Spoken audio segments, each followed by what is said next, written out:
Albert Einstein grew up in a middle-class family. When he was born, his family was scared that something was wrong with him.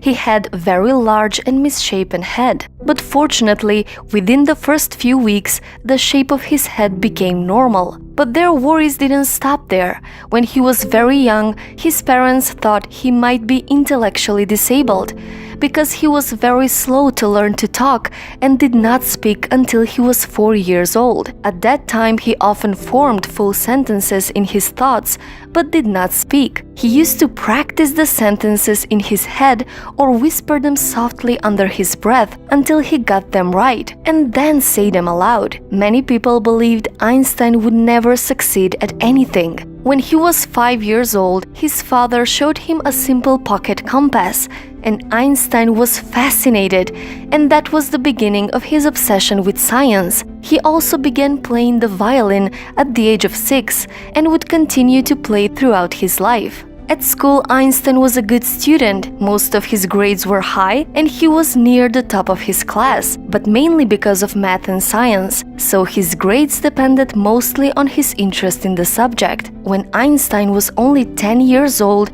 he started educating himself. By the age of 12, Einstein taught himself geometry, and by the age of 15, he mastered calculus. But he hated the disciplined and rigid style of the teachers, so he dropped out of school at the age of 15 and left Germany to avoid military service. His parents were worried that their son became a school dropout with no employable skills and not very promising future. But Albert Einstein did not quit his education.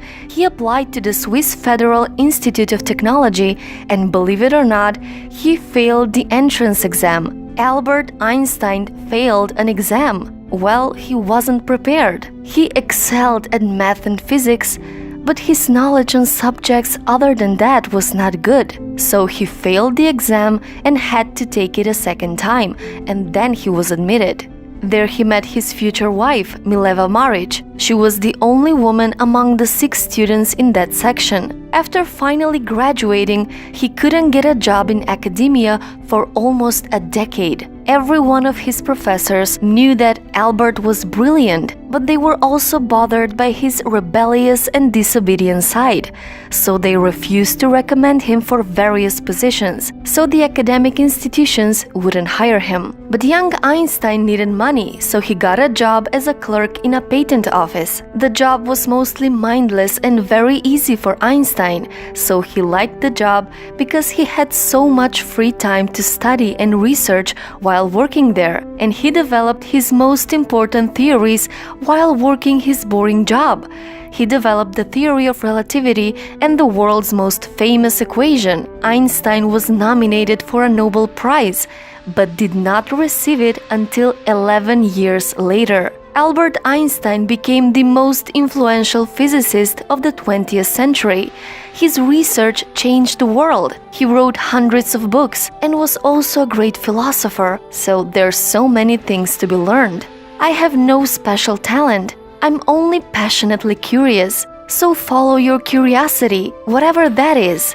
See where it goes. Never be afraid to question the world around you. And don't be afraid of failing and making mistakes along the way. A person who never made a mistake never tried anything new.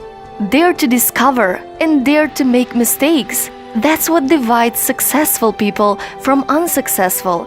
Don't be afraid to conquer your fears, and don't be afraid to follow your passion.